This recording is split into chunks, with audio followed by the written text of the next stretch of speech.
আজকের ক্লাসে স্বাগতম। আজকে আমরা পরম মান নিয়ে আলোচনা করব। প্রথমে আমরা বলবো পরম মান কি।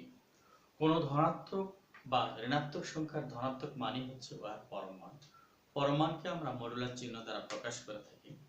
যে আমরা লিখি যে যদি আমরা একটা 5 নেই, 5 হলো ধনাত্মক সংখ্যা, এর যদি আমরা পরম মান নেই মডুলাস 5 ইকুয়াল আমরা 5 লিখব।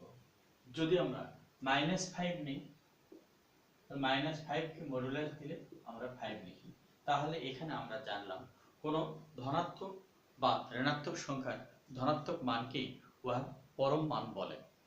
এখন আমরা পরম মান থেকে আমরা কিভাবে আমরা লিখতে পারি, যদি কোনো বাস্তব সংখ্যা আমাদের x হয়, x এর পরম মান আমাদের কি, এই চিহ্নটিকে কিন্তু আমাদের পরম চিহ্ন বলা হয় উভয় দিকে, যা ইংরেজিতে মডুলাস বলা হয়। তো x যদি একটি বাস্তব সংখ্যা হয়, x এর পরম মান x মডুলাস ইকুয়াল আমরা কি লিখব, এখানে আমরা x লিখি যখন x গ্রেটার দেন ইকুয়াল 0, যে অর্থাৎ x ধনাত্মক বা শূন্য হলে। আর যদি আমরা লিখি -x যখন x লেস দেন 0, এই একটি পার্ট আমরা লিখতে পারি। তাছাড়া আমরা আরো একটি লিখতে পারি যে মডুলাস x ইকুয়াল আমরা x লিখব যখন x গ্রেটার দেন 0, আমরা 0 লিখব যখন x ইকুয়াল 0, আমরা -x লিখব যখন x লেস দেন 0, আমরা এটাও লিখতে পারি, এটাও লিখতে পারি।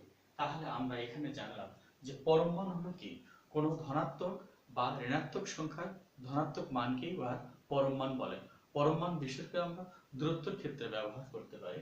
এখানে আমরা জ্যামিতিকভাবেও ব্যাখ্যা দিতে পারি। যদি আমরা একটি সংখ্যা রেখা নেই, এই যে আমরা একটি সংখ্যা রেখা নিলাম, এই সংখ্যা রেখাতে আমাদের এই শূন্য নিলাম, এখানে আমাদের এটি -x দূরত্ব, এটি আমাদের +x দূরত্ব আমরা নিলাম।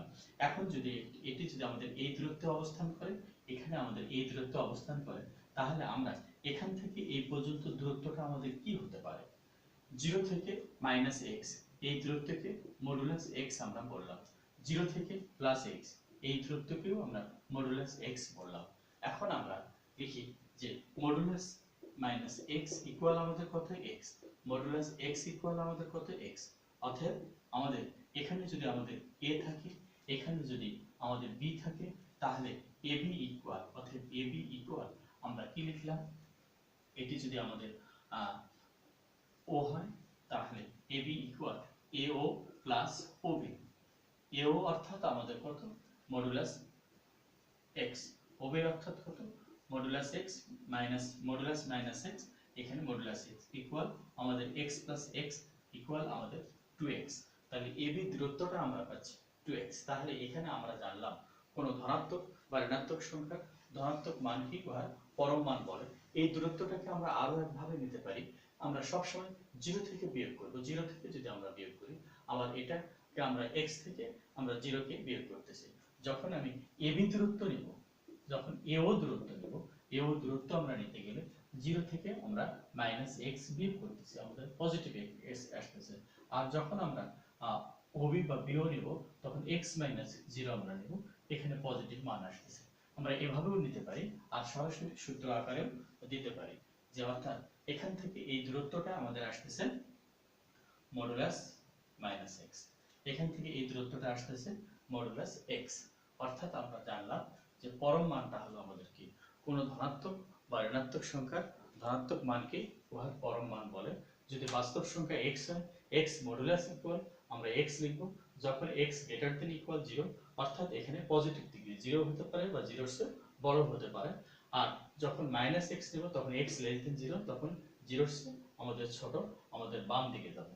তাহলে x গ্রেটার দেন ইকুয়াল 0 হলে ডান দিকে, x লেস দেন 0 হলে আমাদের বাম দিকে যাচ্ছে। তাহলে জ্যামিতিক হিসাবেও আমরা এখানে ব্যাখ্যা করলাম। তাহলে আমরা জানলাম কোন ধনাত্মক বা ঋণাত্মক সংখ্যার ধনাত্মক মানই হচ্ছে উহার পরম মান। আজকের ক্লাসে এখানে, আল্লাহ হাফেজ।